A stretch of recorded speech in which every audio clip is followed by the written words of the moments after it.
اس پاک خاتون کے پاس اللہ کا فرشتہ آیا اور کہا، اے کنواری مریم، اللہ تجھے نیک اولاد عطا کرنا چاہتا ہے۔ خاتون نے کہا، یہ کیسے ممکن ہے جبکہ مجھے کسی مرد نے چھوا تک نہیں؟ فرشتے نے کہا، ایسا کرنا تیرے رب کے لیے بہت آسان ہے۔ وہ نیک اور پارسا خاتون کون تھی جو قیامت تک پاک دامنی کی مثال بن گئی؟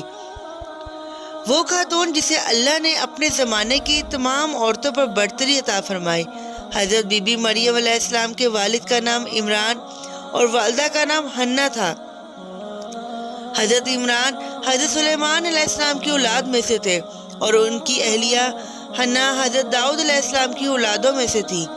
حضرت عمران بنی اسرائیل میں بڑے عابد، زاہد اور عالم تھے، اس لیے مسجد اقصی کی امامت لوگوں نے آپ کے سپرد کی ہوئی تھی۔ حضرت حنا کے ہاں اولاد نہ تھی۔ ایک روز آپ نے ایک درخت کے سائے میں ایک چڑیا دیکھی جو اپنے بچے سے پیار کر رہی تھی اور دانا کھلا رہی تھی۔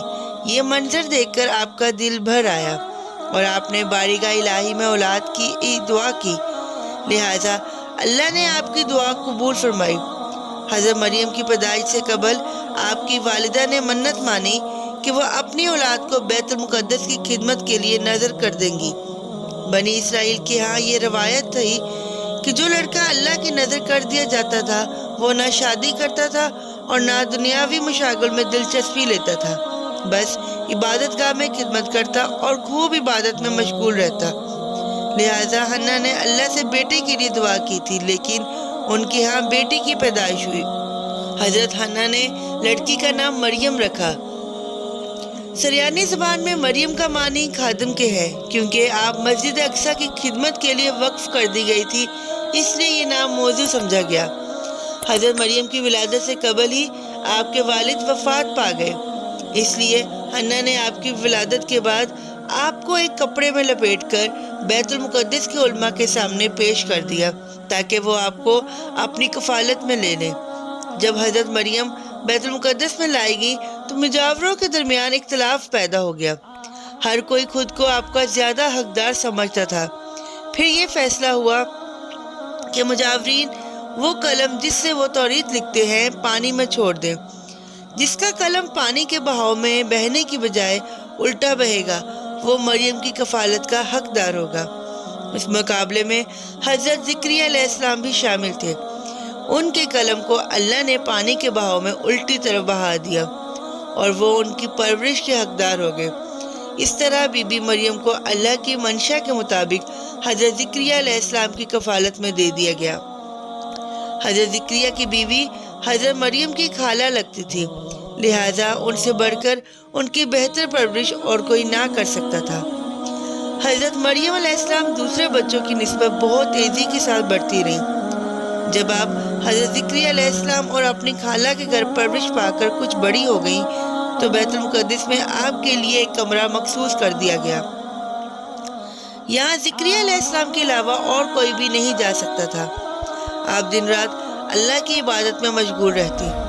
جب حضرت زکریا علیہ السلام آپ کے پاس آئے تو حیران ہوتے، کیونکہ آپ کے پاس بے موسمی پھل موجود ہوتے۔ گرمیوں کے پھل سردیوں کے موسم میں اور سردیوں کے پھل گرمیوں کے موسم میں آپ کے حجرے میں رکھے ہوتے۔ جب حضرت زکریا علیہ السلام حضرت مریم سے پوچھتے کہ یہ پھل کہاں سے آتے ہیں، انہیں کون دے کے جاتا ہے، تو حضرت مریم فرماتی اللہ کے پاس سے۔ اللہ نے بی بی مریم کو پسندیدہ اور مومنہ بندی میں شمار کیا تھا، جیسا کہ سورہ آل عمران میں فرمان ہوا، اور جب فرشتوں نے کہا اے مریم، بے شک اللہ نے چن لیا ہے تمہیں اور خوب پاک کر دیا ہے اور پسند کیا ہے تمہیں سارے جہاں کی عورتوں سے، اے مریم خلوص سے عبادت کرتی رہو اپنے رب کی اور سجدہ اور رکوع کرنے والوں کے ساتھ۔ بی بی مریم جس مقصد کے لیے بنی گئی تھی وہ ابھی باقی تھا۔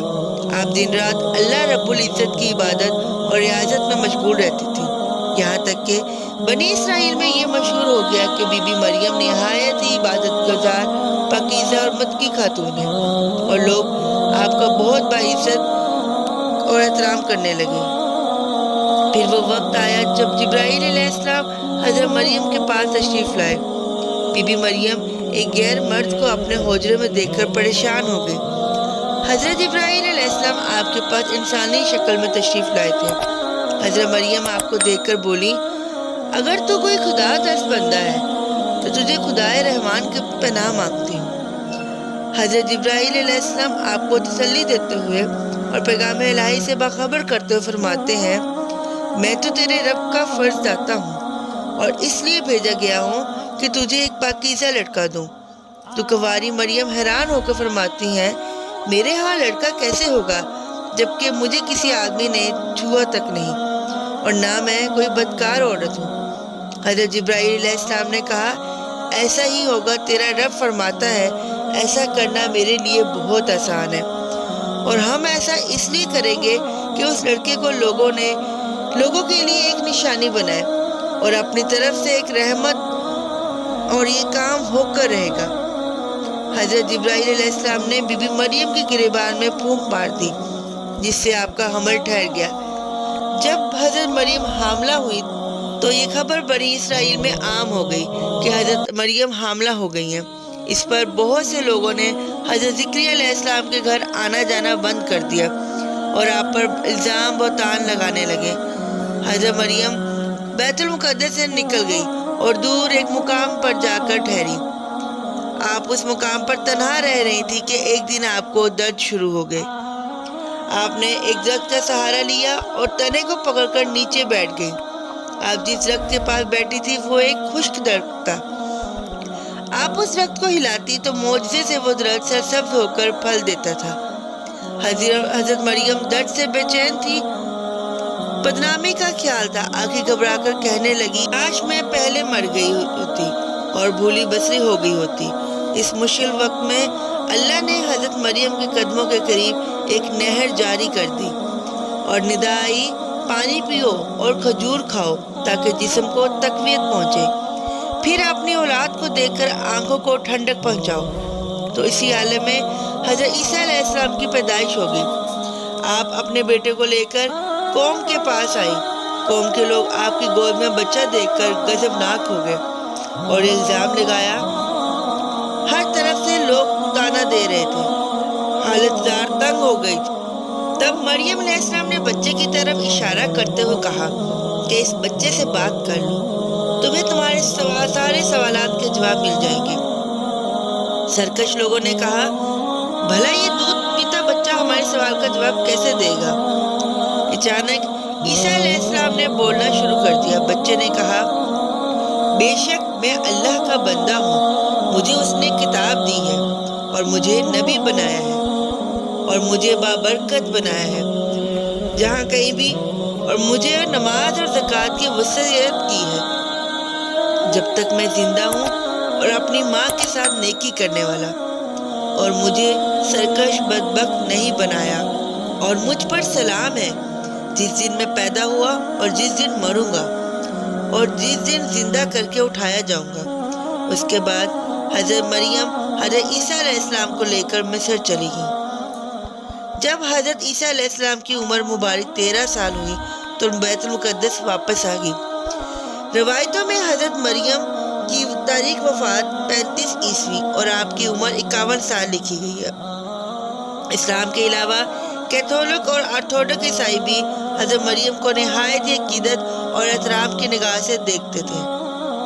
آپ وہ واحد خاتون ہیں جن کا نام قرآن مجید میں موجود ہے اور بائبل کے پرانے عہد نامے میں بھی۔